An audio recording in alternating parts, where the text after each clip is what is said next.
형식적 화재의 부존재 오겠습니다. 첫 번째 1번 부동산 등기법 55조 1호 2호를 위반한 경우에는 등기는 무효해서 등기관의 직권으로 발사해야 된다. 1호가 관할 위반. 등기가요 관할 등기소에서 해야 되겠죠. 이런 경우는 거의 없습니다만 엉뚱한 데 가가지고 하면 안 되겠죠. 그 다음에 등기할 수 없는 사항, 이런 건 무효. 근데 나머지는 굉장히 많거든요. 55조. 근데 나머지에 위반한 경우에는 등기된 이상 말소 청구만 가능하다. 세 번째, 등기가 유효하기 위해서는 신청 절차 하자가 없어야 된다. 신청 절차 하자가 없어야 된다. 근데 신청 절차 하자가 있음에도 등기가 실행된 경우 어떻게 되느냐? 원칙적으로 무효이지만 다만 실체관계에 부합하면 유효하다. 자, 실체관계에 부합하면 유효하다. 체크해 두시고. 판례, 그거 기억해 두시기 바랍니다. 판례도 위조된 등기 신청서에 의하여 경유된 소유권 이전 등기라 할지라도 등기가 실체적 권리관계에 부합하는 경우 유효하다.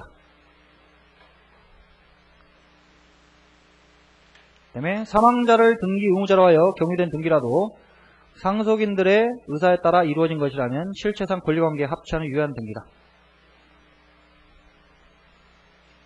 사망자가 등기를 신청할 수 없겠죠? 그렇지만 그것이 상속인들의 의사에 따라 이루어진 것이다. 그럼 유효. 기억해 두시고요. 3번 물권 변동 대상이 부동산에 대한 등기. 그래서 등기는 목적 부동산에 대한 것이어야 된다. 첫 번째, 우선 부동산이 존재해야 된다. 당연하겠죠? 존재하지도 않는 부동산에 대해서 등기돼봐야 무효이고, 그리고 유효한 것이 되기 위해서는 2번의 두 번째 줄, 우선 그 표시가 실제의 부동산과 동일하거나 사회관념상 부동산을 표시하는 것이라고 인정될 정도 유사해야 된다. 실제의 부동산과 동일하거나 사회관념상 부동산을 표시하는 것이라고 인정될 정도 유사해야 된다. 그래서 그 동일성 내지 유사성 여부는 토지의 경우에는 지번과 지목, 지적에 의하여 판단해야 된다.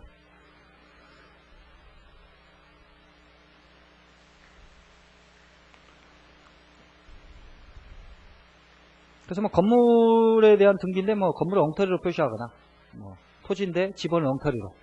46페이지에 그 사례가 나와 있는데요. 간단히 한번 볼까요?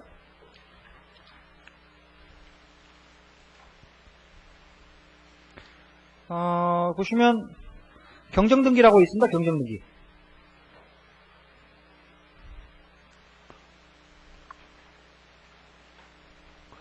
일단 등기의 내용에 따른 분류 개념을 먼저 한번 보고 가겠습니다. 자, 기입등기. 기입등기는 새로운 등기 원인에 기하여 어떤 사항을 등기부에 새로이 기입하는 거야. 이 기입등기. 그래서 보존등기, 이전등기, 제한문구 설정, 이전등기.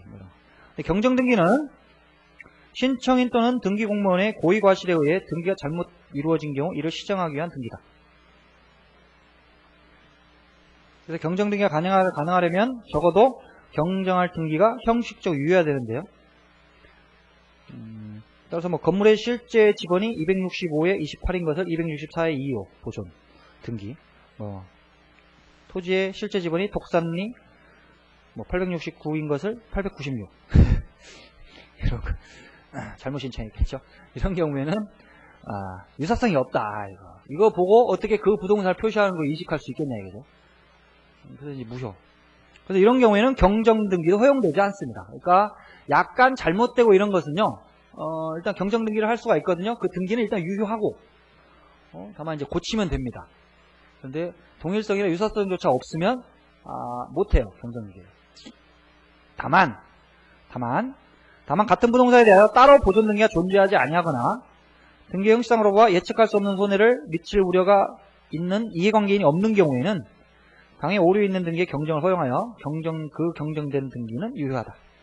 판례. 전화비처 판결이죠. 이 김준호 교수님 책에는 앞에 부분까지밖에 안 나오는데요. 판례가 변경됐습니다.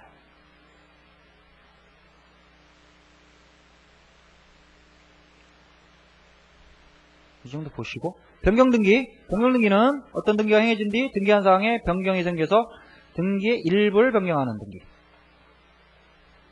경정등기와의 차이점 정도 봐두세요. 경정등기는요, 그 사유가 원시적인, 처음에 잘못한 거를 이제 고치는 겁니다. 변경등기는 사후에 등기해놓고 난 다음에 후발적으로 그 실체관계 불합치하는 경우에 이제 고치는 거예요. 말소등기. 말소등기는 기존의 등기 전부를 말소하는 등기다. 등기된 권리가 일단 유효하게 성립한 후에 부적법하게 된 경우이거나 처음부터 부적합한 경우를 가리자한다. 말소등기. 그래서 말소등기는요, 두 번째 단락에 기존 등기를 소극적으로 주말하는 데 그치지 않고 적극적으로 이러한 취지를 기재하는 기입등기다. 그래서 뭐 어디 몇 번 저당권 말소 라고 기입을 해요. 그리고 앞에 있던 거 있죠? 그걸 말소를 하게 됩니다. 짝짝 지워요. 근데 지금은 이제 전산화가 돼가지고 정확하게 어떻게 하는지 모르겠는데, 부동산 관계법 할 때 배우세요. 옛날에는 어떻게 했냐면, 갚고 을고 이렇게 있으면요, 이렇게 용지가 따로 있어요. 근데 이제 편의상 이렇게 쓰겠습니다. 그래서 A 소유권 보존 등기 있고, 여기 이제 을고 1번, 뭐 B 저당권, 뭐 2번 C 저당권 이렇게 돼 있죠. 근데 요게 이제 A가 채무를 변제해 가지고 그 저당권이 소멸했다. 이렇게 되면 3 쓰고 1번 저당권 말소 이렇게 씁니다. 이렇게 쓰거든요. 그리고 이쪽에는 이제 X 붙이는 거예요. X표. 그 요것이 나중에 소멸하게 되면 4 2번 저당권 말소. 그래갖고 원인 뭐 변제라든가 뭐 해지 뭐 이런 식으로 해가지고 써가지고 이거 이렇게 쓰고 이렇게 지우고 이렇게 합니다. 말소됩니다. 그러니까 기입을 해요. 그러니까 순전히 말소만 하는 건 아니고요. 기입을 합니다. 그러면 이제 그 다음에 또 이제 저당권 설정하면은 이제 그 다음 순위 그대로 쓰는 거죠. 뭐 O, 뭐 D라는 사람이 또 이제 취득하게 되면 O 해가지고 이 D 저당권 이렇게 되죠. 번호는 이제 5번인데 이제 위에 저당권이 다 발표됐기 때문에 여기 1번이죠. 실제 그 이제 경매가 되면 이제 얘가 이제 1순위로 받아가는 이런 식으로 하게 돼요. 네, 회복등기. 회복등기는 기존의 등기가 부당하게 말소된 경우에 이를 원상으로 회복하는 등기. 네, 회복등기입니다. 회복등기는 두 가지가 있는데요. 구등기부의 전부 또는 일부가 부적법하게 말소된 경우에 행해진 말소 회복등기. 그 다음에 등기부의 전부 또는 일부가 멸실한 경우. 이건 이제 등기부가 이제 없어지는. 예전에 6.25 때 이제 막 그 등기소 뭐 관공서 불타고 뭐 이래가지고 많이 없어졌죠. 그럼 다시 만들어야 될 거 아니에요. 그래서 이제 그런 것들이 이제 멸실 회복 등기입니다. 그 다음에 멸실 등기가 있는데요. 이 멸실 회복 등기하고 좀 혼동하지 마세요. 시험에 뭐 그렇게 나오는 건 아닌데 개념상으로는 좀 달라요. 이게 멸실 등기는 부동산이 멸실한 경우에 행해지는 겁니다. 부동산 자체가 없어진 경우에. 그래서 멸실 등기를 할 때는 표시란에 멸실 원인을 기재하고 부동산의 표시와 표시번호를 주말하고 등기 용지를 폐쇄해야 된다. 용어 정도 봐주시기 바랍니다. 다시 앞으로 와가지고 그래서 3번 판례는 봤죠? 그러니까 33페이지에요. 3번 판례 경정등기와 관련된 그 판례는 이미 봤고, 자 4번 1부동산 1등기 용지주의 위배되지 않는 등기. 굉장히 중요한 문제입니다.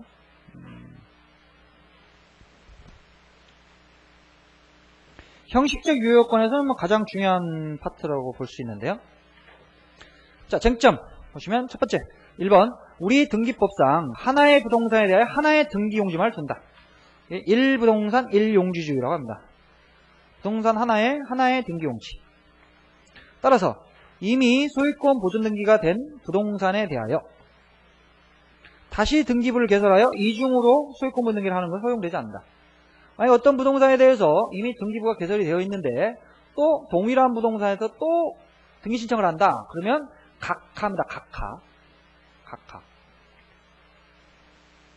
그래서 부동산 등기법 55조 2호. 잘 기억하실 필요는 없는데 어쨌든 등기할 사항이 아닌 것이 돼가지고 각하를 해야 됩니다. 그런데 지금은 뭐 전산화가 다 되고 뭐 등기제도가 어느 정도 이 자리를 잡았기 때문에 이런 게 거의 없을 텐데요. 예전에는 이게 좀 많이 있었나 봐요. 이게 등기 편제하면서 원래 다 걸러내야 되는데요. 등기소에서 잘못해가지고 등기되는 경우가 굉장히 많았나 봅니다. 판례도 꽤 있어요. 자, 그러면 부동산 하나인데 등기용지가 두 개죠. 그래서 각각에 따라서 이전 등기도 행해지고 뭐 이렇게 가고 막 이럴 거 아니에요. 그러면 여기서 어느 등기를 유효한 것을 볼 것이냐, 이 문제가 생겨야 되는 거죠. 근데 여기서 먼저 합설을 보면요, 이 절차법설과 실체법설이 있습니다. 그래서 절차법설은요, 무조건 앞에 등기가 유효한 거예요. 실체관계를 따지지 않고 이중으로 경료된 나중에 보존 등기가 무조건. 나중에 보존 등기가 무조건 무효. 이게 절차법설이고요. 실체법설은 일단 신청당에서 걸러져야 되는데 걸러지지 않고 일단 되면 실체관계를 한번 따져보자. 어느 등기가 실체적 권리관계에 부합하는 것인지 따져보자. 이게 실체법설입니다. 근데 학설은 개념 정도만 아시면 되고요. 잘 몰라도 돼요. 이런 게 절차법설이고 이런 게 실체법설이다. 실제로 중요한 건 판례예요. 판례가 어떻게 보고 있느냐는 것인데, 첫 번째 전제에서 좀 기억해야 될 부분이 2번, 3, 4페이지 그 2번 있죠? 주의할 것은 동일한 부동산에 관하여 중복 등에 있는 경우에 그중 하나가 부동산의 표시에 있어서 실물과 현저한 차이가 있어 도저히 그 부동산의 등기라고 볼 수 없는 경우에는 실제 상황에 합치하는 등기가 효력을 갖는다. 그래서 이건 중복 등기의 문제가 아니라고 합니다. 일단 둘 다 그 부동산과 동일성이 있어야 되는 것이죠. 그래야 중복 등기 문제가 됩니다. 그러니까 두 개가 있긴 한데 하나는 그 부동산 표시하는 것이라고 보기 어렵다라고 하면 그게 무효거든요. 무효입니다.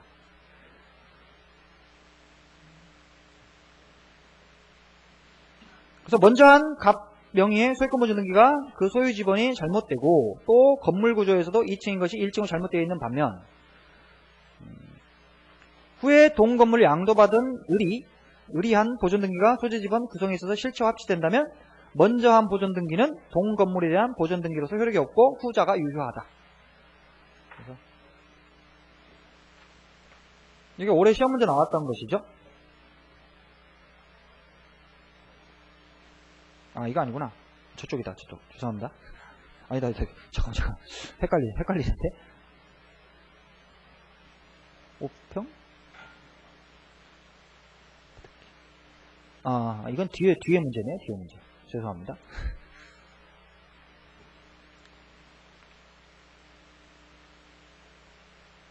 이걸 전제를 먼저 좀 기억을 해두시고요. 보통 실체법설이라고 소개하기도 합니다. 이걸. 근데 정확하게는 이중 중복 등의 문제가 아닙니다. 이거.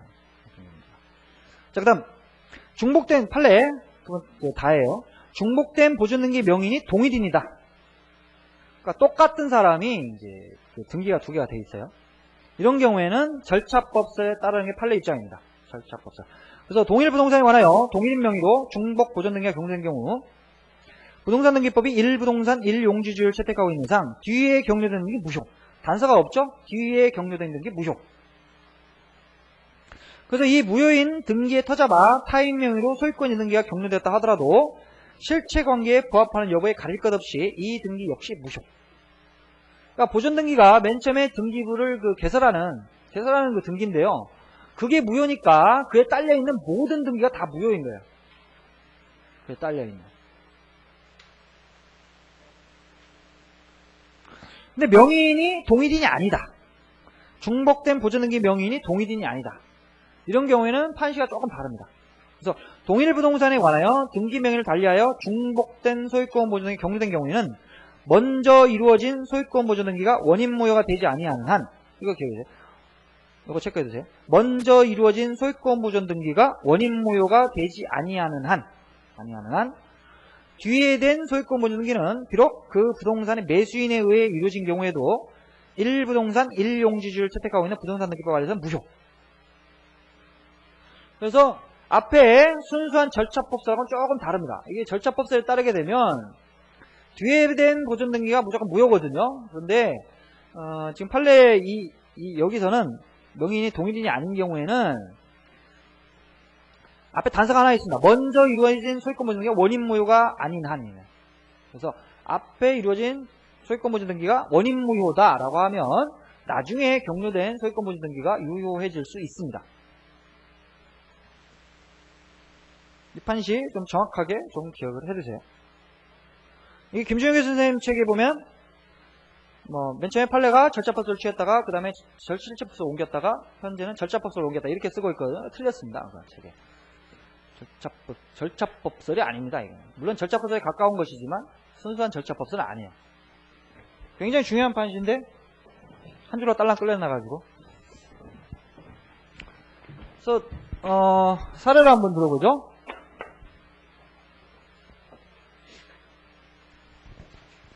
일단 A라는 사람의 그 보존 등기가 있고, 이제 B라는 사람의 보존 등기가 있다고 해보죠. B라는 사람의 보존 등기가 있다. 자, 그래서 이게 먼저 행해졌고, 나중에 행해졌다고 해보죠. 자, 그러면 어느 등기가 유효한 것을 볼 것이냐? 그러면 전제에서 앞에 등기가 원인 무효가 아니어야 됩니다. 원인 무효. 그래서 이게 먼저 행해졌는데 일단 이것이 만약에 전혀 무권리자 어떤 건물에 대해서 지금 보존 등기가 돼 있다고 해요. X 건물. 됐다고 했을 때 전혀 아무런 권리도 없는 A가 보존 등기를 했다. 그러면 이게 이제 원인 무효가 되겠죠. 전혀 권리도 없는 무권리자예요. 근데 요거는 그건 신축한 사람, 저 건물을 신축한 제대로 된 권리자가 이 보존 등기를 마쳤다. 이렇게 되면은 이제 이게 유효한 등기가 됩니다. 이게.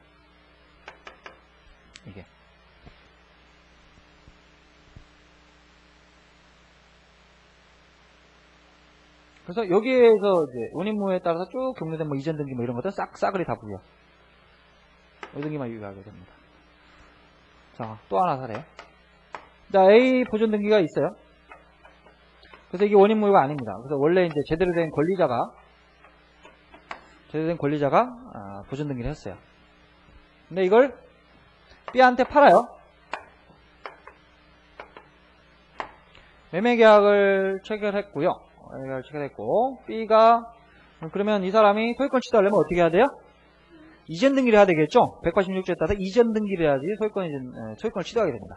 근데 이 사람이 이 등기가 없는 것으로 생각을 하고 만약에 보존 등기를 경유했다고 해요. 보존 등기.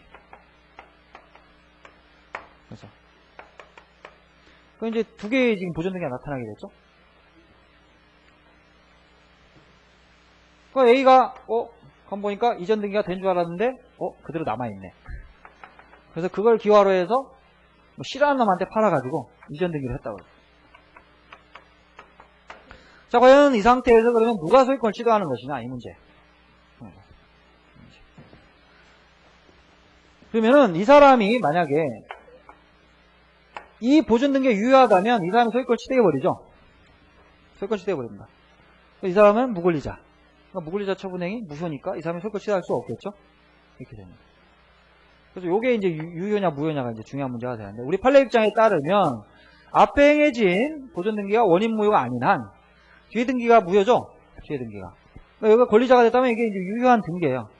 그럼 이 사람이 소유권 취득하기 위해서는 이전 등기를 해야 된다. 이전 등기. 무효인 지금 보존 등기를 했기 때문에 여전히 아직 소유권을 취득하지 못하는 것이죠. 소유 못하고 소유권 이전 등기를 청구할 수 있겠죠. 그래서 이전 등기를 해야 소유권 취득할 거 아니야. 아직 소유권 취득하지 못하게 됩니다. 무효인 보존 등기만 지금 있는 상태이기 때문에. 근데 아직 이전 등기를 마치기 전에 A가 이놈한테 팔아버리고 등기를 해버리면 소유권 취득해버리죠. 얘가 소유권 취득해버린다. 얘가 소유권 취득해버려요. 그럼 어떻게 돼요? A의 B에 대한 소유권 이전 채무는 불능이 돼버립니다. 불능이 되죠. 이행 불능이 돼가지고 손해배상으로 해야 되겠죠. 손해배상. 이런 때 이제 실익이 나타나게 돼요. 사례 문제로도 충분히 나올 수 있습니다. 판례 입장에 따를 때 누가 소유권을 취득하게 되느냐. 이 법률 관계. 충분히 물어볼 수가 있고.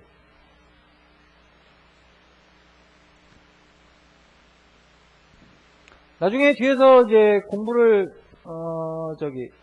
등기부 취득 시효할 때 또 보게 되는데요.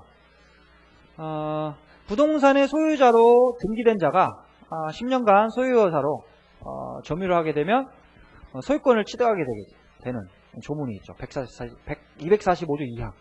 245조 2항. 거기서 전 요건이 뭐냐면 부동산의 소유자로 등기한 자거든요. 부동산의 소유자로 등기된 자가 점유를 해야 됩니다. 자, 그러면 이 사람이 매수를 해가지고 보존 등기를 이렇게 마쳤어요. 그리고 만약에 10년간 점유를 했다고 해도 10년간 점유를 하게 되면 취득시효가 완성이 돼서 소유권을 취득하게 되나, 이 문제가 있는데 어떻게 될 것 같아요? 이것도 우리 판례는 안 된다고 하는 겁니다.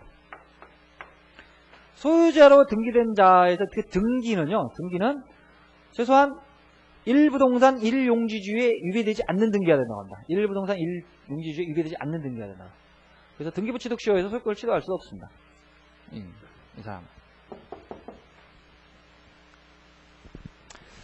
그래서 요 판례 일단 정확하게 좀 기억을 해두셔야 됩니다. 이번 판례.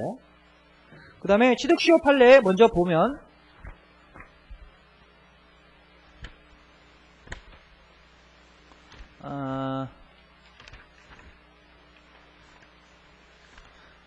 가만히 있어봐라. 일단 조문을 먼저 보면, 조문은 우리 책에 125페이지에 있습니다.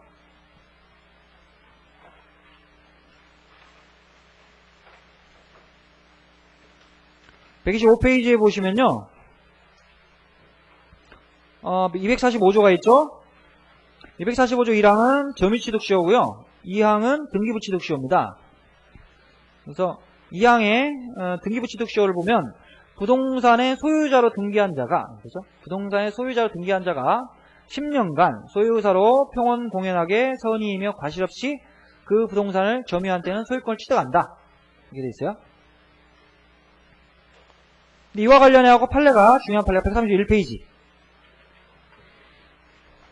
131페이지. 나 있죠? 나 등기. 등기에서 2번. 245조 2항 소정의 등기란 부동산 등기법 15조가 규정한 1부동산 1용지주에 위배되지 않는 등기를 말한다. 그래서 하나의 부동산에 관하여 등기 명의를 달리하여 소유권 보존 등기가 이중으로 격려되었고 선 소유권 보존 등기가 원인 무효가 아니어서 후 소유권 보존 등기가 무효로 되는 경우에 후 소유권 보존 등기나 이에 터잡은 소유권 등기를 근거로 하여서는 등기부 취득시효의 완성을 주장할 수 없다. 이 판례 굉장히 중요한 판시입니다. 시험에 자주 나오고. 이거 전원합의체 판결인데요. 전원일치.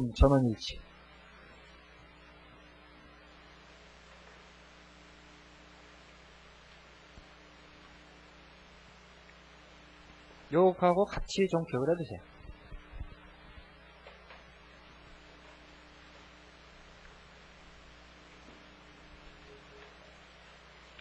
여기는 절차법설하고 실체법설은 나름대로 이제 근거들은 다 가지고 있어요.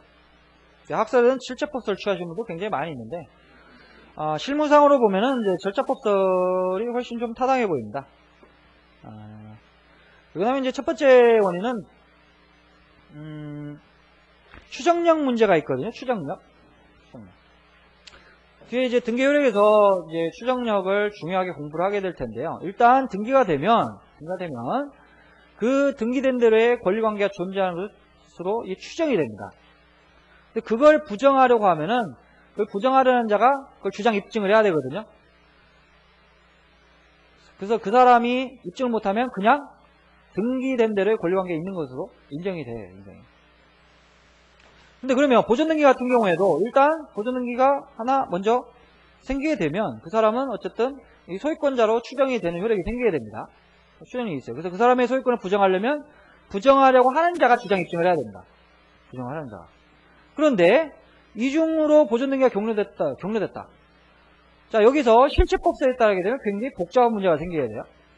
일단 선소유권 보존등기가 실체적 권리관계에 부합하는지 여부를 묻지 않고 일단 추정력이라는 걸 가지게 되거든요. 가지게 되는데 나중에 우연한 사정으로 보존등기 또 하나 나타났다는 이유만으로 이 사람 추정력이 없어지는 결과가 되거든요. 실체법설에 따르게 되면 이제 실체관계를 따져봐야 되니까 굉장히 좀 소송법적으로 굉장히 난제가 발생하게 돼요.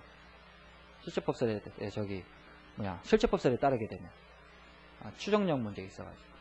그 다음에 이중 등기를 양산할 가능성이 조금 더 커집니다. 사실상. 왜 그러냐면 만약에 진정한 권리자가 일단 권리가 없는 놈이 등기가 하고 그다음에 진정한 권리자가 등기를 했죠. 그런 경우에 진정한 권리자는 굳이 그걸 말소할 필요가 없는 것이죠. 나중에 등기를 했어도 그 앞에 행해진 무권리자에 의한 등기를 굳이 말소하지 않아도 자신의 등기가 그대로 유효하기 때문에 그냥 뭐 나중에 싸우면 나중에 문제가 생기면 싸우지 뭐 이래가지고 내버려둘 가능성이 굉장히 많죠. 그래서 그냥 그에 따라서 앞에 보존 등기에 따라서 또 이해관계가 쭉 생기고 뒤에 따라서 쭉 이해관계 생기고 이렇게 될 텐데 그러면 이제 앞에 있는 사람들이 다 무효가 되잖아요. 이해관계에 걸리는 그러니까 거래 안전에 침해될 우려성이 훨씬 더 많아지겠죠. 관계인들이 좀 많아져가지고. 그래서 그런 부분들을 이제 절차법설을 취하시는 논거에서 이제 쭉 그런 이야기들 해요. 실체법설도 뭐 읽어보면 막 그럴듯한데.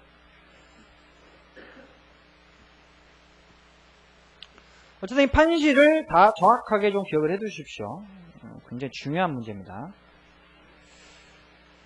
그 다음에 관련 판례. 이거는 아직 시험에 본격적으로 출제되지는 않았습니다. 지금까지 판례가 나온 거는 올해인가요? 작년에? 올해 입법고시 문제. 정답은 아니고 이제 지문의 형식으로 이 판시가 3개의 지문 나눠가지고 출제가 됐습니다. 전원합치 판결이기 때문에 좀 봐둘 필요가 있지 않는가 이런 생각이 들어요. 앞에 부분에 비해서 중요성이 뭐 높은 건 아니지만 2001년도 나올 때가 됐죠. 이제 이거는 이제 등기부가 멸실된 다음에요. 멸실회복 등기가 중복된 경우거든요. 멸실회복 등기가 중복된 경우입니다. 그래서 X부동산이 있다. 근데 여기에 이제 등기부가 있었는데요. 이 등기부가 멸실이 돼가지고 나중에 이제 멸실회복 등기를 해요.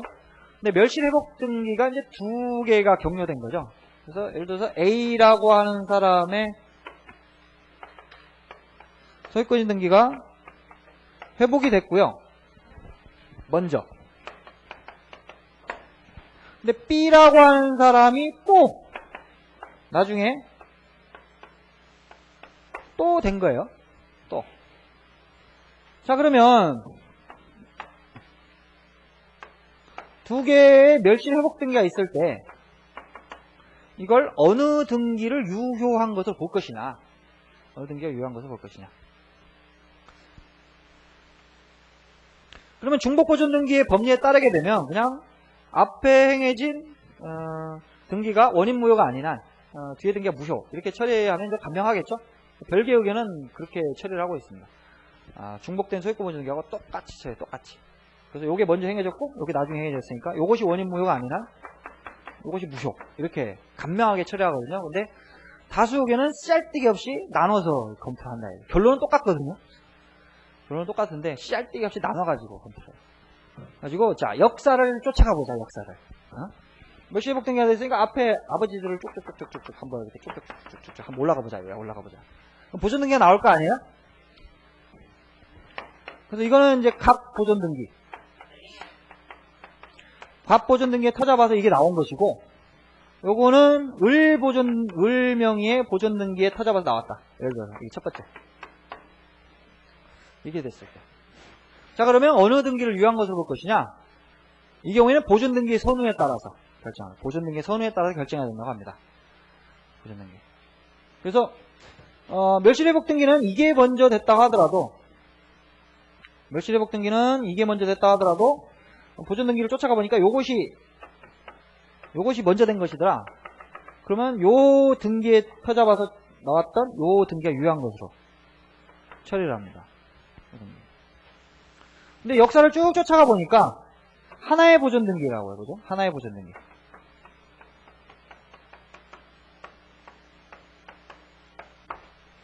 하나의 보존 등기. 그래서 하나의 보존 등기, 예를 들어서 이제 갑명의의 보존 등기에 터잡아서 등기가 나왔다. 그럼 순서가 있을 거 아니에요? 그죠? 순서가 있을 거 아니에요? 보니까 A, B. A명의 소유권 있는 등기, 그 다음에 이전 등기. 역사가 이렇게 밝혀졌다고요, 그죠? 자, 이 경우에 어떤 등기가 유효하겠어요? 이 경우에는 이게 유효합니다, 이게. 순서상으로는 이게 먼저 되고, 요게 나중에 됐을지 몰라도, 이게 유효하게 돼요. 왜 이게 나중에 이게 유효하게 될 수밖에 없냐면, 이 사람 뭐예요? 등기부상펄사.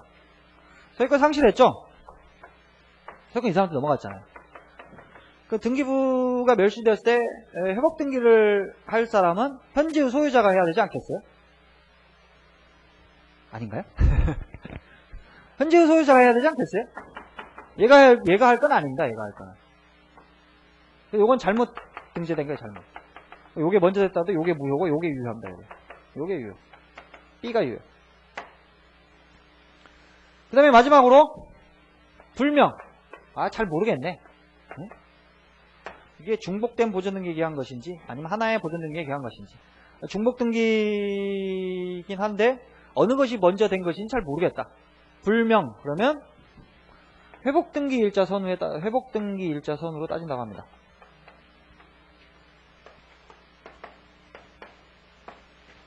회복등기 일자. 그래서 만약에 A가 먼저 됐다면 이제 A가 유효한 것으로 되겠죠. 세 가지로 나눠서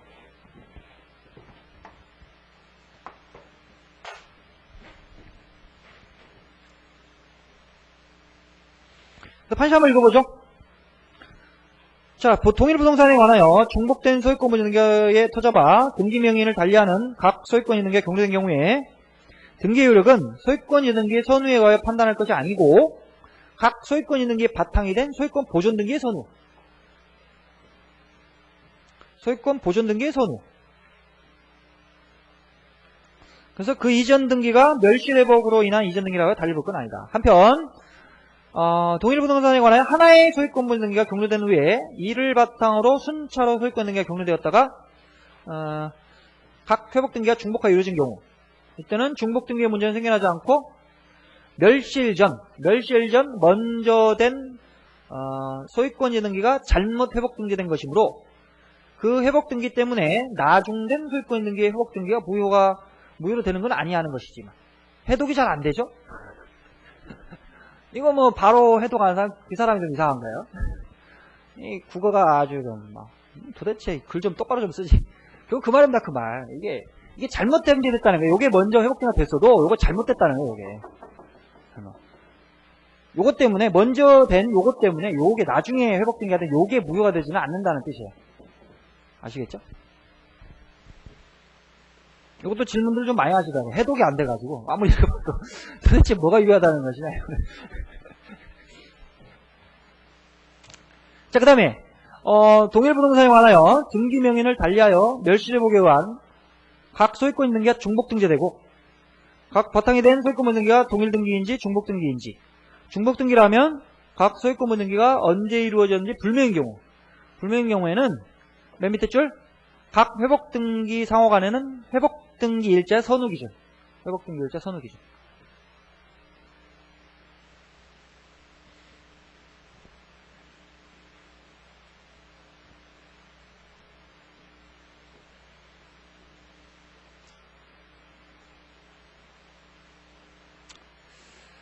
자, 실체적 유효권으로 가보겠습니다.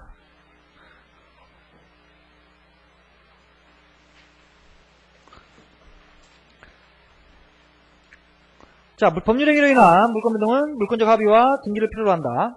근데 이제 등기는 물권적 합의와 내용에 있어서 일치해야 된다. 일치. 내용적 불합치의 문제 보시면 등기가 가번에 물권적 합의와 내용에 있어서 어긋나면 물권 변동 발생하지 않는다. 예를 들어 A 토지에 대하여 매매계약을 체결하는데 B 토지에 대하여 소유권 등기를 하면 그 등기는 당연히 무효다. 자, 기억을 되살려서 한번 민법 총칙 시간에 그 사례를 한번 볼까요? 갑이라고 하는 사람이 부동산을 그 A 토지, B 토지를 가지고 A 토지, B 토지 가지고 있는데요. 갑과 을이 매매 계약의 목적물로 당사자의 그 일치하는 의사가 A 토지를 매매 계약의 목적물로 한다는 데 있는데 계약서는 지번을 착각해 가지고 지문 착각이가 B토지 이렇게 기재를 했다. 그리고 등기도 B토지 이전 등기가 됐다. 자, 과연 그러면 이 B토지에 대한 이전 등기가 유효한 것이냐? 해석을 해봐야 되죠?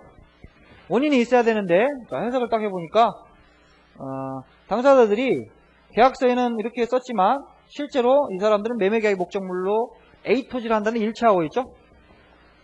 그래서 계약의 경우에 당사자가 사실상 일치하여 이해하고 있는 경우에는 표시가 어떻게 되었는지 묻지 않고서 일치하는 의사대로 해석을 해야 되잖아요. 그게 자연적에서. 그래서 이거는 매매 목적물이 이게 됩니다. 이게 A토지. 그죠? A토지. 그럼 이거는 아무 의미가 없다. 아무 의미가 없다. 그럼 이건 뭐예요? 원인이 없는 등기죠? 원인이 없는 등기. 이거 무효입니다. 무효. 당연하겠죠? 무효. 다만 이제 A토지에 대한 매매계약이 성립한 거니까 갑은 뭐 을은 뭐 돈을 줬을 것이고 갑은 A토지에 대한 소유권을 이전해줘야 되는데 지금 B토지 이전 등기 해줬으니까 이 지금 채무를 이행하지 못했죠? 채무를 이행하지 못했죠? 그래서 여전히 갑은 이제 A토지에 대한 소유권 이전 등기 의무를 여전히 이제 지게 되겠고 그래서 을은 이제 갑한테 이전 등기를 청구할 수 있게 돼. A토지에 이전 등기 청구할 수 있을 것이고 요건 원인 무효니까 이제 말소를 해야 되겠죠?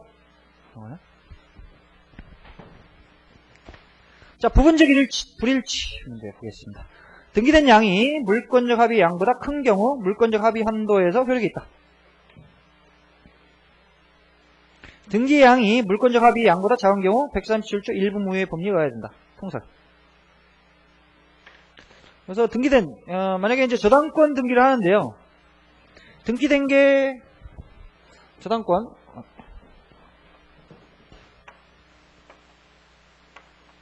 그 등기가 된 게 한 7천만 원으로 되어 있고 근데 이제 피담보 채권은 실제 피담보 채권은 이제 5천 이렇게 되어 있다. 그러면 이제 당연히 이 부분에 대해서만 유효하겠죠? 이 부분에 대해서만 유효하게 됩니다. 근데 반대로 등기는 5천 잠깐만요. 등기가 등기는 5천 약정 피담보 채권액은 채권액은 7천 뭐 이렇게 되어 있으면요 통설적인 일부 무효의 법리에 따른다고 합니다. 일부 무효. 일부 무효는 원칙적으로 전부 무효죠. 전부 무효인데 무효인 줄 알았더라도 법률 행위를 하였을 것이 인정될 때는 나머지는 이제 무효가 되지 않는다. 잠부가 유효하게 되는데 보통 이런 경우에는 요거 등기된 부분에서 유효하고요. 유효하고 이제 경정 등기를 해야 된다고 합니다. 경정 등기. 등기가 잘못됐으니까 경정 등기를 하면 된다고 해요.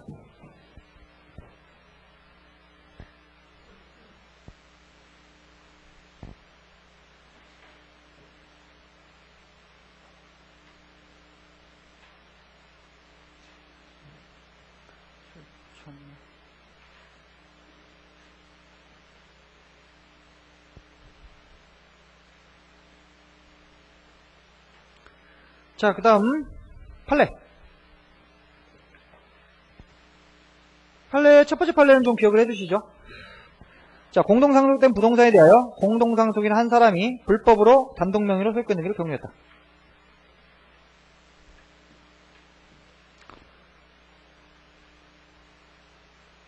자, 그 경우에는 이제 등기가 무효겠죠. 실체적 권리관계에 부합하지 않기 때문에. 다만 전부 무효는 아니고요. 그 부동산에 대한 다른 상속인들의 각 상속분에 관한 위 등기는 원인을 흠결한 무효 등기 명백하다. 하지만 위의 등기를 경유한 상속인 자신의 상속분에 관한 위 등기는 무효인 등기라고 할 수 없다. 그럼 실체적 권리관계에 부합하죠. 자기의 상속분. 쉽게 잘 안 하시네. 그래서 A라는 사람이 이제 부동산을 써고 있는데 사망했다고 해서 아들은 B, C, D 뭐 아내는 없고 아들만 이제 B, C, D 3명이니까 자, 그러면 이건 이제 그 법률 규정에 의해서 당연히 이제 소유권이 넘어가게 됩니다. 근데 지분은 똑같아요. 3분의 1, 3분의 1, 3분의 1. 똑같습니다. 지분은 똑같은데 이놈이 만약에 이제 단독 등기를 했다. 단독 등기를 하게 되면 이게 무효거든요. 이 등기는. 그렇지만 전부 무효는 아니고 이놈은 D는 그래도 3분의 1 지분만큼은 질 거죠. 그죠? 3분의 1만큼 질 거잖아요. 그래서 요 부분만큼 무효는 아닙니다. 요 부분은. 그래서 이런 경우에 이제 말소를 청구할 수 있는데 B가 이제 D에 대해서 말소를 청구할 수가 있는데 등기에 말소를. 근데 전부 말소는 못 구해요. 3분의 1만큼 전부 말소는 못 구합니다.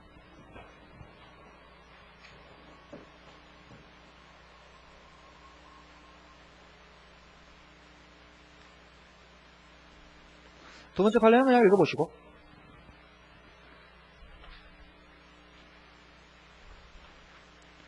자, 그 다음에 실제와 다른 등기 원인에 의한 등기. 자, 판례는 부동산 등기는 현재의 권리관계에 부합하는 한 그 권리 취득의 경위나 방법 등이 사실과 다르다고 해도 등기 효력에는 아무런 영향이 없다. 그래서 따라서 증여에 의하여 부동산을 취득하였지만, 그러니까 실제 원인은 증여예요. 근데 등기 원인을 매매로 기재했다.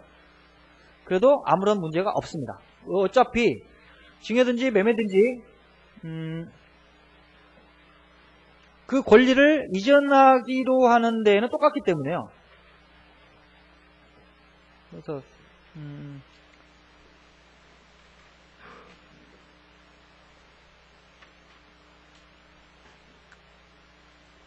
원인을 달리 기재해도 어쨌든 실체적 권리관계에 부합하기 때문에 유효하다고 합니다. 이런 경우 굉장히 많죠. 왜냐하면 증여세가 좀 세기 때문에 양도소득세보다 증여세가 좀 세죠.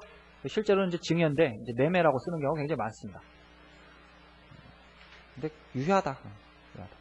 그 다음에 같은 취지로 증여로 인한 소유권 등기가 해제된 경우에 증여자가 소유권 등기의 말소 등기 절차 이행을 소구하지 아니하고 소유권 등기를 청구하였다가 위법이라고 할 수 없다. 이것도 좀 봐두시고. 자, 계약이 해제됐습니다. 그러면 소급적 무효가 된다고 했죠? 권리가 넘어간 적이 없게 됩니다. 넘어간 적이 없기 때문에 물권 변동을 제대로 공시하기 위해서는 말소 등기를 해야 되거든요. 말소를 해야 되는데 그냥 그 등기를 그대로 살려둔 채 이전 등기를 청구한다. 상관없다고 합니다. 판례 입장. 그 마지막 그 판례도 굉장히 중요한데 이건 뒤에서 또 논의를 하기 때문에 일단 생략하겠습니다. 자, 중간 생략 등기. 이것도 굉장히 중요하고요.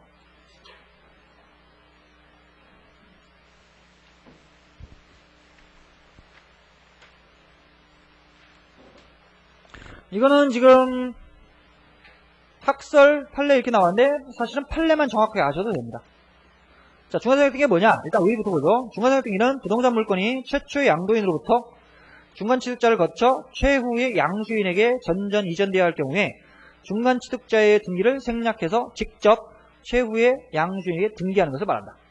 이게 중간생략 등기. 개념을 일단 정확하게 기억해 두시고요.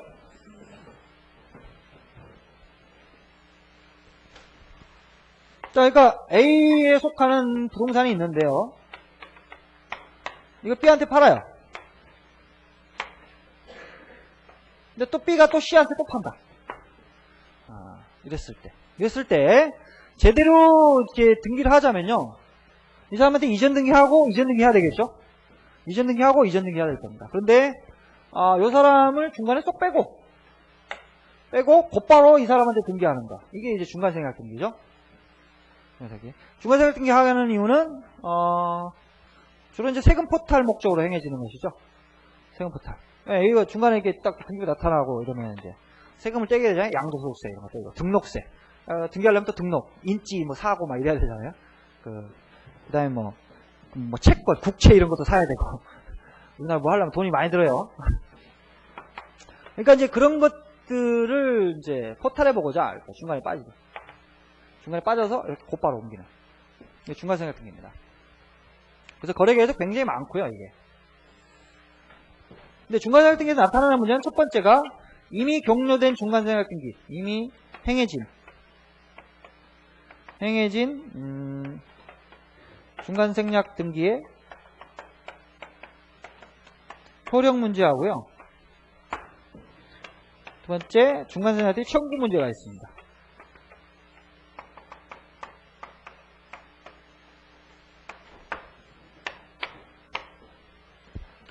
그러니까 이미 등기가 이렇게 해가지고 넘어와 버렸어. 돼버렸어요, 이미. 이게 요 문제입니다. 요거. 이미 해버렸다. 과연 그러면 이 등기가 유효한 것이냐. 그 다음에 이거는 아직 된 건 아니고요. C가 A에 대해서 직접 이 사람을 생략하고 이렇게 청구할 수 있겠느냐, 이 문제입니다. 자, 먼저 이 문제부터. 이게 논의가 되는 이유는요. 이 논의가 되는 이유는 첫 번째, 뭐 때문에 그러냐면 우리나라가 성립요건주의를 취하기 때문에 그렇습니다. 그 다음에 또 하나의 문제는 부동산 등기 특별조치법.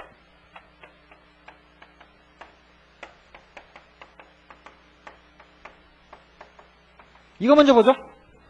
부동산 등기 특별조치법에 따르게 되면 중간생략 등이 금지되어 있습니다. 금지되어 있고, 만약에 하면 형사처벌입니다. 형사처벌.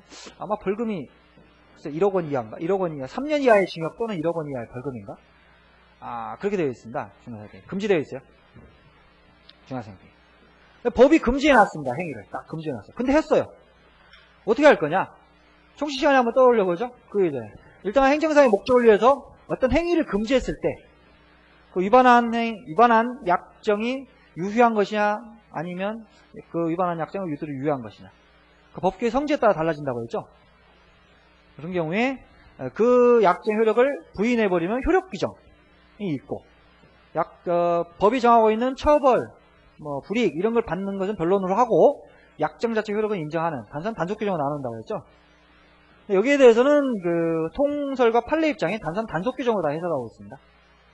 그래서 걸리면 벌금 내고 형사처벌은 받아요. 그렇지만 이거 자체가 무효는 아니라고 합니다. 이것도 시험에 종종 등장합니다. 무효는 아닙니다. 무효는. 근데 또 하나 문제는 이겁니다. 이거 성립요건주의 문제. 왜 이 문제가 나타나게 되냐면 우리 법은 물권 등이 생기기 위해서는 등기까지 해야 되죠. 자, 그러면 B라고 하는 사람이 소유권을 취득하기 위해서는 이전 등기해야 되죠. 이전 등기를 해야 소유권을 취득하는 것이고, 그래야 소유권을 처분할 수가 있죠. 그죠? 근데 중간생략 등기에서 나타나는 문제는 이 사람 등기를 안 했죠. 등기를 안 했기 때문에 무권리자 아니냐, 이게. 아직 소유권 취득하지 못한 무권리자가 어떻게 소유권을 넘겨주자는 것이죠. 소유권 넘겨주기 불가능하기 때문에 이게 무효가 아니냐, 무권리자 처분이 무효가 아니냐. 그래서 논의가 나와요. 그래서 학설 대립이 있는 것이고, 유효설, 무효설 이렇게 나와는데, 무효설은 이건 무권리자 처분이기 때문에 실체적 권리관계에도 부합하지 않는 등기다. 근데 이제 다른 견해들은 그래. 그래서 여러 논거들을 전개합니다. 그래서 합의조건 무효설, 물권적 기대권에서 처분권 부여설. 학설은 잘 모르셔도 돼요. 한번 참고로 읽어보시고, 학설은. 자, 판례를 정확하게 좀 보면서 가보도록 하겠습니다.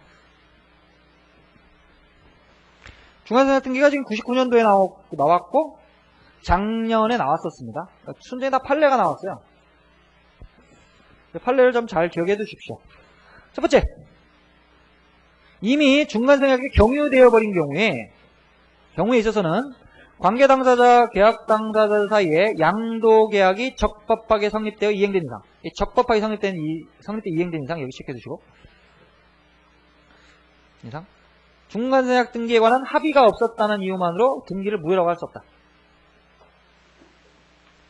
일단 되면 유효한 것으로 봅니다. 유효한 것으로. 다만 전제가 있어요. 전제는 이 양도계약이 유효해야 된다는 겁니다. 여기에서 양도계약과 여기에서 양도계약이 유효해야 된다는 거예요. 유효하지 않아서 무효인 사례가 바로 두 번째 사례입니다. 두 번째. 이거 뭐냐? 국토이용관리법, 국토이용관리법상의 토지거래 허가구역입니다. 자, 토지거래 허가구역. 자, 유동종목의 법률 다시 한번 생각해보죠. 우리 법이 그 법에서는 토지거래 허가구역에서는 관할관청 허가를 받아야 된다고 규정을 하고 있고요. 허가를 받지 않으면 무효라고 법이 규정하고 있어요. 법이 무효라고. 그래서 허가를 안 받으면 아무런 효력이 발생하지 않죠. 다만 사후에 허가를 받게 되면 그 계약이 소급해서 유효가 된다고 하죠. 새롭게 거래할 필요는 없고요. 소급해서 유효가 됩니다. 자, 근데 이 사례에서는 어떻게 한 것이냐? 어떻게 했냐면, 원래 제대로 이게 되려면 여기에 허가를 받고 여기 허가를 받아야 되는데요. 이 사람들이 3당사자가 합의를 했죠. 그냥 곧바로 넘기기로 합의를 하고요. 합의를 하고, 허가를 여기에서 받아요, 여기.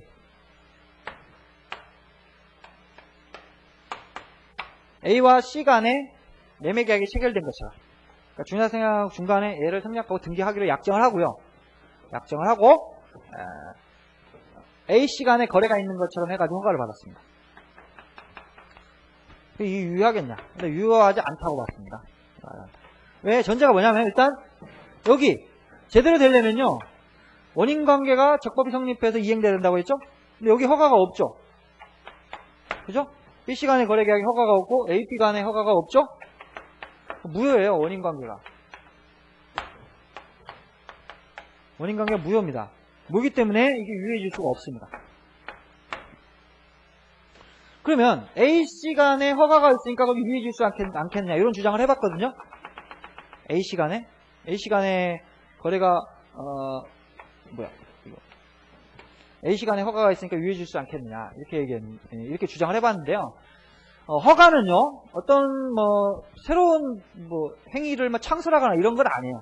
이게 아니고 어떤 이미 성립한 기본적인 법률행위의 효력을 완성시켜주는 의미밖에 없거든요. 기본적인 법률행위가 있어야 됩니다. 여기서 기본적 법률행위가 뭐예요? A씨 간에 거래가 있어야 된다는 거예요. A씨 간에 거래가 있어야 된다. 그러니까 이 허가가만 있다고 해서 없던 법률 관계가 생기거나 이런 건 아니에요. 있어야 됩니다. 전제가. 근데 이 사례에서는 A씨 간에 거래가 없는 것이죠. 실제 거래가 있는 것은 A와 B고요. A, B 간에 거래가 있는 것이고 B씨 간에 거래가 있는 거죠. A, B, C가 중간생략 때 합의를 했다고 해서 A씨 간에 계약이 있는 건 아닙니다. 그래서 거래 계약도 없는데 허가만 나갔죠? 이게 무효예요, 무효. 그래서 이게 이등기가 무효가 된 거죠. 자주 나옵니다, 이거. 중간생략 등기에서. 그래서 여기서 이제 A의 주장이요. A의 주장이 무효다. 왜? 어디에 위반돼서? 국토이용관리법 위반돼서 무효다. 주장을 한 거죠. 그러니까 이거 뭐야? 말소해야 되겠죠. 소유권자가 얘였는데 이렇게 넘어가는데 이 등기가 무효니까 여전히 A가 소유자죠. A가 그래서 말소 등기 청구를 한 거.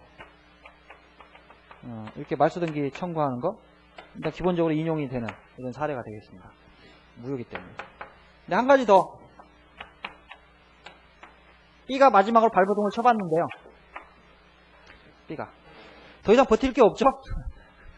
버틸 게 없어요. 신의치 기반을 해요. 신의치 기반.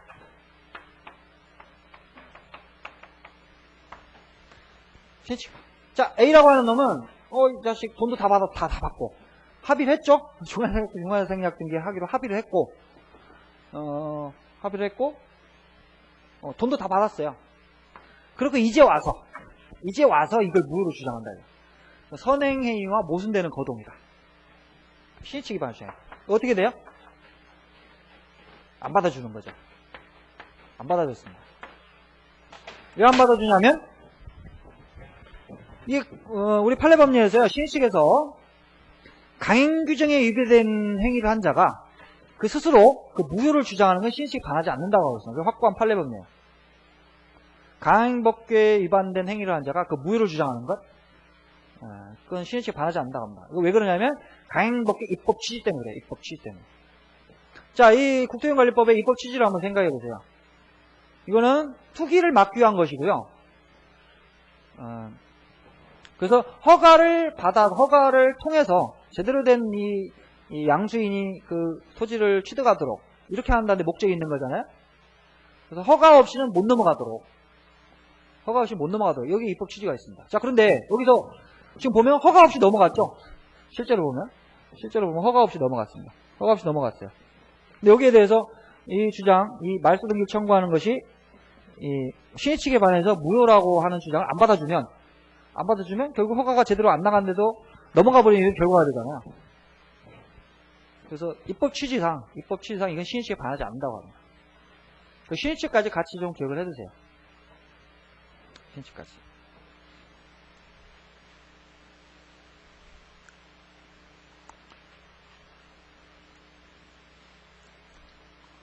이 지문도 자주 나옵니다. 그래서 맨 마지막에 구분부시만 보고 가야죠. 최종 매수인이 자신과 최초 매도인을 매매 당사자로 하여 하는 토지거래 허가를 받아 자신 앞으로 소유권 이전 등기를 격려했다 하더라도 이는 적법한 토지거래 허가 없이 격려된 등기에서 무효. 이게 무효.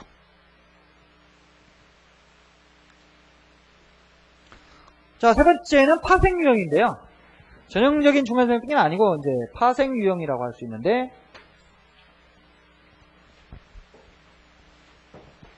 A라는 사람이 건물을 신축했습니다.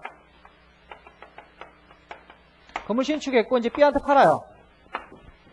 자, 그러면 이거 어떻게 해야 되냐면 이 사람은 건물 신축하면 바로 소유권 취득해버립니다. 등기 없이도. 그렇지만 처분을 할 때는 187조 단서에 보면 등기하지 아니하면 처분하지 못한다 이렇게 되거든요. 등기하지 아니하면 처분하지 못한다. 그래서 이 사람이 나중에 딴 사람한테 권리를 넘기려면 어떻게 되냐면 제대로 된 원칙대로 하자면 A 명의의 보존 등기하고 그다음 B 이전 등기 이렇게 해야 되거든요. 이래야 제대로 된 등기입니다. 그런데 실제 이렇게는 잘 안 하거든요.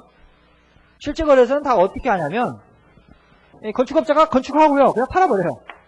그래서 보존 등기는 이제 실제 이렇게 했다고 실제 얘한테 보존 등기 안 하고 그냥 B가 양수해서 B 보존 등기 이렇게 한단 말이에요. B 보존 등기. 그래서 이것도 일종의 이제 중간에 오는 걸 빼먹은 등기라고 할 수 있죠. 요거는 이제 실체적 권리과 관계에 부합하기 때문에 유효하다고 합니다. 우리 판례가. 유효하다고요. 이것도 좀 기억하시고. 지금 하나, 둘, 셋, 이 지문이 다 2003년도, 작년 우리 시험 문제 다 지문으로 등장했던 것들입니다.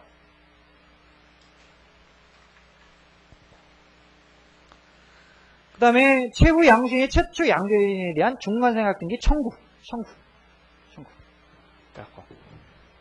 아직 격려가 안 됐는데 이렇게 청구하는 게 가능하겠냐, 청구하는 게. 청구는 우리 판례가 합의를 요구합니다. 관계당사자 전원의 의사합치. 전원의 의사합치가 있으면 청구를 할 수 있다고 합니다. 요게 이미 행해진 중간생각등기 효력하고 좀 달라요. 이미 행해져 버리면 합의가 없어도 유효하다고 하거든요. 합의가 없어도. 합의가 없다는 이유만으로 무효라고 하지 않습니다. 우리 판례가. 근데 청구의 문제는 합의를 요구해요. 전원의 합의를 필요합니다. 전원의 합의. 실제에서는 거의 인정을 안 해요. 합의 자체를 거의 인정을 안 해줍니다. 자, 그리고 두 번째, 중간상태 합의 유효성. 이건 부동산 등기 특별조치법에 위반하는 약정이죠. 아까 말씀드렸지만 이건 단순한 단속 규정으로 해석하는 게 우리 판례 입장이기 때문에 유효하다고 하고요. 이것도 좀 기억을 해두시고. 그 다음에 세 번째 판례, 중간생각 등기 합의가 있게 되면 중간 매주인의 첫 매도인에 대한 소유권 이전 등기 청구권이 소멸하느냐? 그렇지 않다. 그렇지 않다.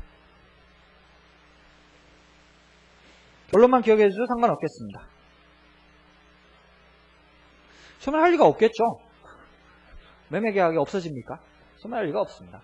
중간생각 등기 합의를 한다는 것은 저쪽으로 중간에 생략해서 저쪽으로 넘겨도 이의가 없겠다는 뜻이지. 매매계약이 없어지거나 뭐 이런 건 아니거든요. 그래서 세 번째, 맨 마지막. 요거는 뭐 옛날에나 의미가 있습니다. 옛날에나. 지금 별로 의미가 없어요. 옛날에 이제 백제 매도 증서. 보통은 이제 등기를 하게 되면요. 등기의 원인 서류 있죠? 원인이 되는 그 서류, 그걸 이제 제출해야 됩니다. 전형적인 게 이제 매매 같은 게 매매계약서 이런 것들 제출하겠죠. 그런데 옛날에는, 매매계약서를 제출하지 않고 매도증서라는 걸 이제 제출을 했습니다. 매도증서. 그러니까 매매계약서 말고요. 따로, 그 물권적 의사표시를 따로 쓰는 증서를 만들었어요. 왜냐면 이제 세금도 좀 줄여보고 뭐 이러려고. 근데 거기에서 매수인란을 백지의 형태로 해가지고 많이 넘겼거든요. 백지 형태로. 그러니까 이제 얘한테 넘기면서 관계서류 이런 거 넘기면서 등기필증 뭐 이런 거 넘기면서 백지 매도 증서를 내 매수인 백지로 넘겨요. 모든 서류를 다 넘깁니다. 위임장에 작성해가지고 딱 넘기면 얘가 언제든지 등기를 할 수 있죠. 얘한테 또 넘겨요. 그냥 매수인 백지니까 근데 또 넘기죠. 그러면 얘가 나중에 지 이름 써가지고 등기하면 됐어요. 등기하면. 그래가지고 중간자격 등기를 한 거죠. 그냥 다. 별로 어려움이 없었습니다. 근데 청구의 문제가 왜 나왔냐면 모든 서류, 딴 서류는 문제가 없는데 딱 하나 문제되는 게 있습니다. 인감증명서, 인감증명서. 인감증명서 유효기간이 있기 때문에요. 유효기간이 있기 때문에 지금은 좀 6개월인가요? 지금은? 6개월이죠? 예. 예전엔 좀 짧았다고 합니다. 지금은 좀 늘어나는데. 하여튼 그 기간이 경과해버리면 그러니까 등기를 하려면 이 사람의 인감증명서가 필요하거든요. 근데 이게 좀 시간이 좀 걸려버리면 인감증명서는 이제 유효기간 끝나버리잖아요. 그러니까 중간에 청구가 뭐냐면 딴 건 다 가지고 있어요. 딴 건 다 가지고 있는데 인감증명서가 하나가 없는 거예요. 그러니까 달라라고 청구하는 거예요. 달라라고. 청구가 그래서 나온 건데 A가 여기서 거부를 하면 되게 인정 안 해준 거죠. 거의 대부분은. 처음에는 이제 백지 매도 증서 이런 거 주면은 A의 동의가 있는 것을 해석을 해줬거든요. 백지 매도 증서를 주면. 근데 이제 나중에 판례에서는 인정을 안 해줬고 그것만 가지고. 지금은 그렇게는 안 됩니다. 지금은 제대로 된 매매계약서를 작성해야 됩니다. 검인을 받아야 돼요. 관할단체에 가가지고 계약서에다 이게 도장을 찍어가지고 그거 들고 가야 되거든요. 그래서 지금은 조금 예전보다 좀 어려워졌다고 합니다. 이건 참고로만 봐두시죠. 맨 마지막 판례는. 그 다음에 전전 매수인이 자기 명의 소유권 있는 길을 하는 방법. 채권자 대위권, 이게 가장 전형적인 방법인 것이죠. 제대로 된 방법입니다. 제대로 된 방법. 그래서 여기서 어떻게 해야 되겠어요? 여기서 이 사람이 원칙으로 얘한테 이제 직접 청구를 못하는 것이죠. 청구를 못하고. 그럼 얘가 소유권 등기를 마치려면은 이 사람 명의에 등기가 돼 있어야 되잖아요. 근데 얘가 아직 등기를 안 하고 있다. 이러면은 C가 B를 대위해가지고 B가 A에 대해서 가지는 소유권 청구권을 대신 행사할 수 있다라는 것이죠. 그래서 대위 행사에서 이전 등기하고 그 다음에 이전 등기하면 됩니다. 이게 가장 전형적인 방법입니다. 채권자 대위권. 그 다음에 계약 당사자의 지위 이전. 뭐 이것도 하면 되는데 이거는 뭐 일단 논의를 하고 그 다음 요게 두 번 다 이제 정답 지문 나왔었거든요. 99년도 문제 나왔을 때도 그렇고 2003년도 작년에 나왔을 때 정답 지문 나왔던 거예요. 굉장히 중요한 판례인데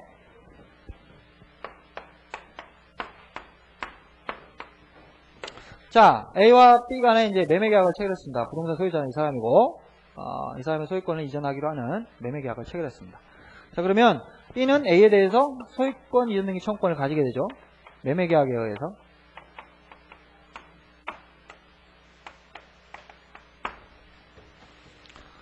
근데 이놈이 이제 그 어떤 방식으로 이렇게 했냐면, 이 이전 등기 청구권 자체를 C한테 양도해. 양도를 해서 채권 양도 형태로 양도를 해서 이렇게 청구합니다. 근데 이제 통상의 지명채권 지명채권, 지시채권, 무기명채권 이렇게 있는데 지시채권하고 무기명채권은 이제 증권적 채권이고 그 양도가 되려면 거기다 이제 교부를 해야 되고 교부. 지시채권은 배서교부. 그 다음에 무기명채권은 그냥 교부. 백화점 상품권 같은 거. 근데 보통의 채권 다 지명채권이죠. 이런 경우에는 양도 합의만으로 넘어가죠. 양도 합의만으로 채권이 이전됩니다. 딴 거 필요 없어요. 양도 합의만 하면 넘어갑니다. 다만 대항 요건으로서 통지 또는 승낙을 요구해요. 통지 또는 승낙. 그러니까 보통 여기서 만약에 이제 보통의 금전채권이라고 생각해요, 그죠?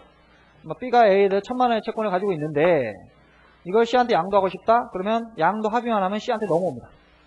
권리는 싹 넘어요. 다만 A의 입장에서 본다면 B를 채권자로 인식하고 있잖아요, 지금. 갑자기 C라는 놈이 나타나가지고 내가 채권 양수했으니까 돈 달라라고 하면 황당하다는 거잖아요. 그래서 권리는 양도 합의만으로 넘어오지만 양수인이 채무자한테 대항하기 위해서는 통지 또는 승낙이 필요하다는 거예요. 통지는 이제 B가 하는 거예요. 자, C한테 양도됐다. 이제 C한테 갚아라. 통지. 알려주는 거. 승낙은 양도를 승낙한다는 뜻이 아니고요. 양도를 승낙한다는 뜻이 아니고 A가 양도됐으면 인식하고 있다는 걸 표시하는 거예요. 이건 관념의 통지다. 승낙하는 게 아니에요. 그러니까 이 양도 자체를 허락하고 이러는 뜻이 아니에요. 양도는 지멋대로 합니다. 원칙적으로. 근데 이제 A가 양도됐으면 내가 인식하고 있다. 이게 승낙입니다. 이러면 이제 얘한테 주장할 수 있어요. 보통의 지명채권은 이렇습니다. 보통의 지명채권은. 그런데 여기서 소유권인 청구권 이것도 채권 지명채권 일종이거든요. 이거는 이렇게 하는 거죠. 소유권인 청구권을 C한테 양도하고 통치 딱 알아요. 통치 A한테 야 양도했어. 그러니까 앞으로 이전 등기 C한테 해라. 이렇게 하는 거예요.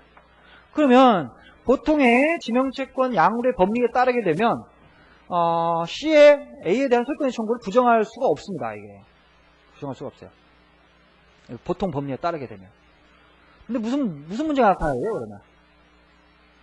실질적으로 중간생각등기가 쉽게 행해질 수 있는 것이죠. 중간생각등기. 중간생각등기 그냥 할 수 있잖아요. 내가 양수했죠? 똑같은 거 아니에요. B한테 C한테 팔아놓고. 누가 양도해갖고 청구하는 거. 그럼 판례가 중간생각등기 청구를 하려면 관계당 전원의 합의를 요구하고 있잖아요.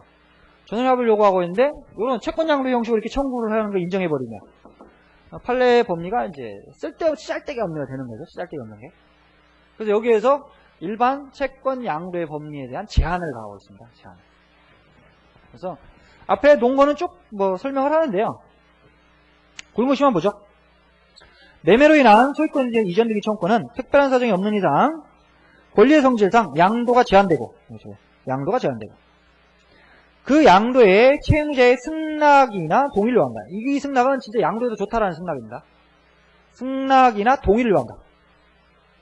그래서 통상의 채권 양도와 달리 양도인의 채무자에 대한 통지만으로는 채무자에 대한 대항력이 생기지 않으며 반드시 채무자의 동의나 승낙을 받아야 대항력이 생긴다. 이게 굉장히 중요한 판시가 되겠습니다.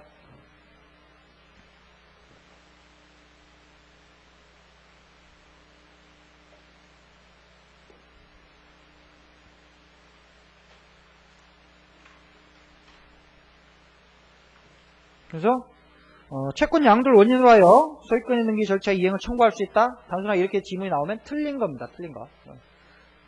최근에 나온 2번의 시험에서 다 이걸 답으로 해가지고 냈어요. 사실 거저주는 문제죠. 그거 딱 골라내야 되는데. 중간생각등기는 거저주는 문제입니다. 그 다음에 시간 많이 됐네요. 10분만 쉬겠습니다.